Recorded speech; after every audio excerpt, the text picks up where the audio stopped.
안녕하세요. 국어쌤의 독서생활 국어쌤 영영입니다.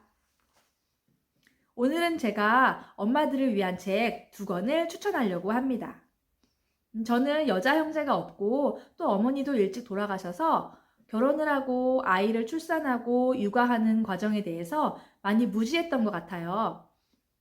혼자 미지의 세계를 개척하는 느낌이랄까요? 매 순간 헤매고 방황하고 고민하는 날들의 연속이었어요. 그런 제가 이 책을 만나면서 저의 힘든 원인에 대해서 알게 되고 또 저를 이해하고 성찰하면서 제가 조금씩 변하게 되었어요. 어떤 책인지 궁금하시죠? 자, 그렇다면 채널을 끝까지 시청해 주시기 바랍니다. 첫 번째 책은 김슬기 작가의 아이가 잠들면 서재로 숨었다입니다. 저는 처음 엄마가 되었을 때 그 기억을 잊을 수가 없어요. 보통 TV에서는 아이의 탄생에 대해서 그리고 또 엄마의 모성애에 대해서 굉장히 아름답고 위대하게 그리잖아요. 그런데 저는 처음에 굉장히 낯설고 당황스러웠던 기억이 납니다. 알랭드 보통의 소설 낭만적 연애와 그 후의 일상을 보면요. 우리가 가전제품 하나를 사도 사용 설명서가 책자로 오는데 생명을 출산해서 집으로 오면 A4 용지 2장 정도의 사용 설명서가 같이 온다고 나와요. 정말 찰떡 같은 비유 아닌가요? 사용 설명서까지는 아니지만 신생아 케어법, 돌봄법 같은 것이 한 A4 용지 2장도 안 되는 것 같아요.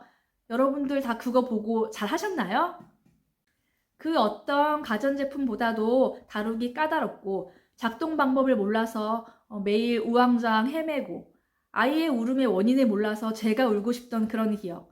엄마들이라면 다 한 번씩 있으실 것 같은데요.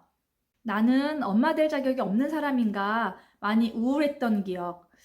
분명 있었는데 아이를 키우면서 또 아이가 말을 하고 걷고 이런 과정들을 지켜보면서 아이가 너무 예쁜 거예요.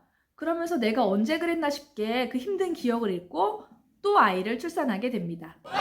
저만 그런가요? 다들 그러신 거 맞죠? 처음보다는 덜 당황스러웠지만 그래도 여전히 힘들고 우울했어요. 그때 이 책을 만나게 됩니다.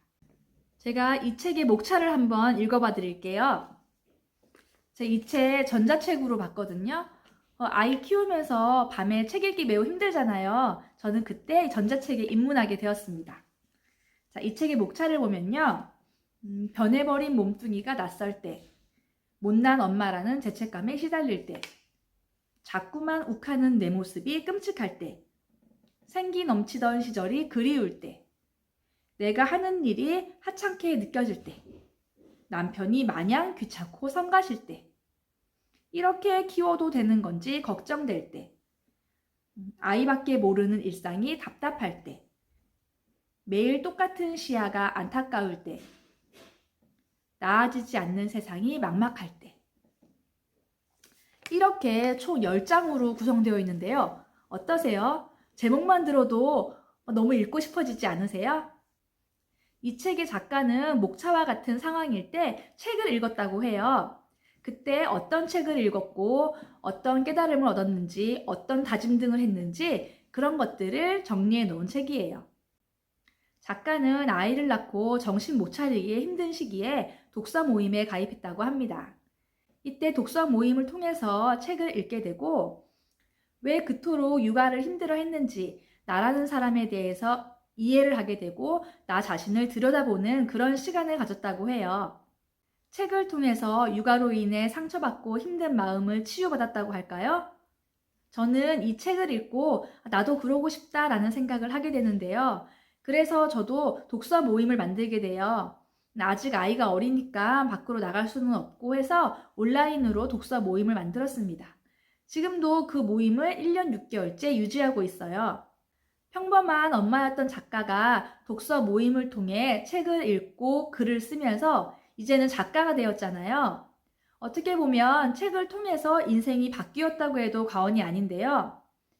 저는 제 삶이 바뀌는 것까지는 아니더라도 제 마음이 좀 변화하고 그로 인해 제 삶이 조금 더 나아지기를 바라는 마음에 정말 졸린 눈을 부릅뜨고 아이 신생아 때 열심히 책을 읽었던 기억이 납니다. 두 번째 책은 정하은 작가의 엄마의 독서입니다. 이 책도 앞에서 말씀드린 책이랑 내용은 약간 비슷해요. 이 책의 작가는 헤드헌터라는 직업을 가지고 있었는데 아이를 출산하게 되면서 직장을 그만두었다고 합니다. 열심히 자기 일을 하다가 집에서 아이만 케어하면서 작가는 나의 정체성이 조금 흔들렸다고 해요. 아이를 키우면서 이 작가도 열심히 책을 읽고 글을 써서 2013년도 한겨레 문학상을 수상하게 됩니다.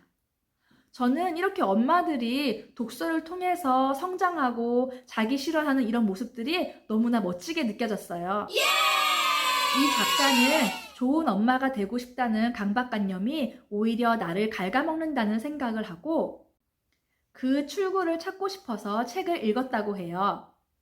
이렇게 책을 통해 자신의 고통에 대한 원인을 책에서 찾고 성찰을 통해 얻은 해답을 적은 책입니다. 아이를 키우다 힘들면 육아 선배들에게 하소연을 하잖아요. 그런데 그런 하소연을 하면 돌아오는 대답이 원래 그래. 시간이 약이야. 이런 대답들이 돌아오더라고요. 저는 그런 말들을 들으면서 나만 그런 게 아니구나 라는 위안을 얻기도 했지만 한편으로는 해답이 없다라는 생각에 매우 답답했던 기억이 나요. 그냥 존버 정신으로 버티는 수밖에 없었어요. 조금 덜 힘들고자 육아서를 찾아 읽기도 했는데요. 그때마다 열등감과 죄책감이 더해졌던 것 같아요. 왜 나는 이 책에 나오는 엄마들처럼 이러지 못하지? 이런 생각들에 나는 엄마 자격이 없나 하면서 더 괴로워했던 날들이 많았어요. 그런데 이 책은 이런 엄마들의 힘듦을 개인의 잘못이 아니라 사회 문제에서 찾고 모성애는 당연한 것이 아니라 사회에 의해서 만들어지는 것이라는 이야기를 해요. 저는 이 책을 읽고 페미니즘에도 관심을 갖게 됩니다. 그동안 제가 당연하다고 생각했던 것들에 대해서 다른 시각을 갖게 되었어요. 이 책을 통해서 못난 엄마라는 열등감을 벗고 좋은 엄마가 아니라 좋은 내가 되기 위해 책을 읽고 성찰을 하고 그러면서 제가 조금씩 변화하고 그렇게 힘든 시기를 지나왔던 것 같아요. 물론 지금도 힘든 시기입니다. 책을 통해 위로받은 두 엄마가 다시 책을 통해 다른 엄마들을 위로하고 있습니다. 저 역시 위로받고 그 후로 책을 열심히 읽었는데요. 저도 오늘 그래서 이렇게 엄마들에게 책 두 권을 추천해 드립니다. 자, 오늘 제가 추천한 두 권의 책, 이야기를 듣고 도움이 되셨다, 재밌었다 하시면은 구독과 좋아요를 눌러주시기 바랍니다. 그럼 오늘 국어쌤의 독서 생활은 다음번에 더 좋은 영상을 가지고 찾아오겠습니다. 안녕!